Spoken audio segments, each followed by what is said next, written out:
Infortuni sul lavoro, numeri in discesa nel settore delle costruzioni grazie alla formazione degli addetti, i dati per la campagna della TGR sul tema. Se gli ultimi dati INAIL registrano piccoli passi avanti verso la sicurezza sul lavoro, resta sorvegliato speciale il settore dell'edilizia, dove si registra un consistente numero di infortuni insieme ad un aumento delle denunce. Per prevenire il fenomeno dell'incidentalità sui cantieri è fondamentale formarsi e attenersi alle regole, come spiega Marco Franceschi, presidente del Comitato Sicurezza Cassa Artigiana Edile della Sardegna. L'applicazione delle norme sulla sicurezza e la cultura della sicurezza è un percorso che ha l'obbligo di migliorare in ogni occasione possibile. Sicuramente passa per la diffusione della cultura della sicurezza, quindi attività di formazione specifiche per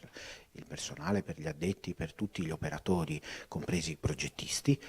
ma anche per il rispetto di regole,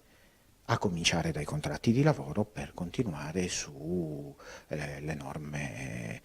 vigenti in materia. Confartigianato, nel sindacato di settore, l'ANAEPA, l'associazione a cui fanno capo i costruttori edili,